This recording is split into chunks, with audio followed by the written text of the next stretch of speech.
Completely variety എന്ന് പറഞ്ഞാൽ ചുമ്മാ വെറൈറ്റി എന്ന് പറഞ്ഞാൽ പോരാ, നല്ലപോലെ കൺഫ്യൂസ് ചെയ്യിപ്പിക്കുന്ന രീതിയിലുള്ള എൻഗേജിങ് ആയിട്ടുള്ള ചില സിനിമകൾ കാണുമ്പോൾ മാത്രം നമുക്ക് ആ ഒരു ഫീലിംഗ് വരും. അതായത് ഇത് മൊത്തം മനസ്സിലാക്കിയെടുക്കേണ്ട ഒരു കൈൻഡ് ഓഫ് മൂവിയാണ്.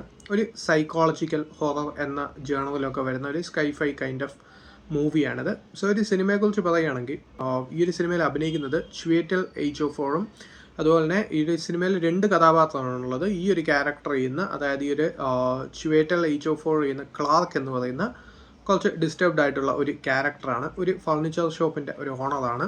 സോ അദ്ദേഹം കണ്ടുപിടിക്കുന്ന കുറേ സംഭവങ്ങളും അതിന് അദ്ദേഹം കൊടുക്കേണ്ടി വരുന്ന വിലയുമാണ് ഈ ഒരു സിനിമ ഡിസ്കസ് ചെയ്യുന്നത്. അതുപോലെ തന്നെ അദ്ദേഹത്തിൻ്റെ തെറാപ്പിസ്റ്റ് ഉണ്ട്, മേരി എന്ന് പറയുന്ന ഒരു കഥാപാത്രം, റെനേറ്റ് റെയിൻസ്വേ ചെയ്യുന്ന ആ ഒരു ക്യാരക്ടർ.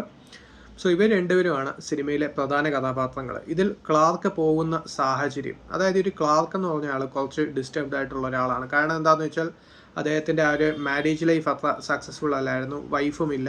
സോ അവർ ഒറ്റയ്ക്ക് അങ്ങനെ ജീവിക്കുമ്പോഴാണ് അദ്ദേഹം പെട്ടെന്ന് ഈ ഒരു ലൈറ്റ് ഇങ്ങനെ മിന്നുന്നും കെടുന്നും പോലത്തുള്ള ആ ഒരു സംഭവങ്ങളൊക്കെ ഈ ഒരു സിനിമയിൽ യൂസ് ചെയ്തിട്ടുണ്ട്. പക്ഷേ അതിൻ്റെ കാരണം എന്താണെന്ന് അദ്ദേഹം ഇലക്ട്രീഷ്യനെ വിളിച്ചൊക്കെ ചോദിക്കുന്നതും പിന്നെയുള്ള സംഭവങ്ങളൊക്കെയാണ് ആദ്യം കാണിക്കുന്നത്. സോ അതിന് മുന്നേ ഒരു മെയിൻ സീക്വൻസ് വരുന്നുണ്ട്, അതിനെക്കുറിച്ച് ഞാൻ പറയുന്നില്ല. സോ അങ്ങനെ വരുമ്പോഴത്തേക്കും അദ്ദേഹം കണ്ടുപിടിക്കുന്ന ഒരു സീക്രറ്റാണ് ഈ ഒരു ബാക്ക് റൂം എന്ന് പറയുന്ന ഈ ഒരു സിനിമയിൽ പറയുന്ന മെയിൻ സംഭവങ്ങൾ. സോ അതിൻ്റെ പിന്നിൽ അദ്ദേഹം പോകുമ്പോഴത്തേക്കും അദ്ദേഹത്തിന് തുറന്നു കിട്ടുന്ന കുറേ സംഭവങ്ങൾ അദ്ദേഹത്തിനെ ഫ്രൈറ്റൻഡ് ആക്കുന്ന, ഒരേ സമയത്തിൽ അദ്ദേഹത്തെ പേടിപ്പിക്കുന്നതും അദ്ദേഹത്തെ മാത്രമല്ല നമ്മളെയും പേടിപ്പിക്കുന്ന രീതിയിലുള്ള സംഭവങ്ങളാണ് ഈ ഒരു സിനിമ പറയുന്നത്.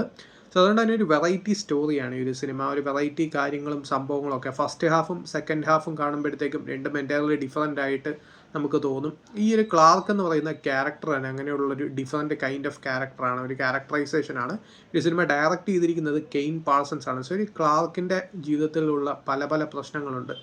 സോ ആ ഒരു പ്രശ്നങ്ങളും പിന്നെ അദ്ദേഹം നേരിടേണ്ടി വരുന്ന ഇതുപോലത്തെയുള്ള ഒരു വിചിത്രമായ സംഭവവും വരുമ്പോഴത്തേക്കും അദ്ദേഹം എങ്ങനെയാണ് മാനസികമായി അതിനെ റിയാക്ട് ചെയ്യുന്നത് എന്നുള്ള പല പല സംഭവങ്ങളുണ്ട്. അതിൽ നമ്മളെ ടെറിഫൈ ചെയ്യുന്ന രീതിയിലുള്ള സംഭവങ്ങളും ഞെട്ടിപ്പിക്കുന്ന രീതിയിലുള്ള പല പല സംഭവങ്ങളും കടന്നു വരുന്നുണ്ട്. അതിനോട് തന്നെ അൺസെറ്റിലിംഗ് ആയിട്ടുള്ള ഡിസ്റ്റർബിംഗ് ആയിട്ടുള്ള സംഭവങ്ങളും കടന്നു വരുന്നുണ്ട്.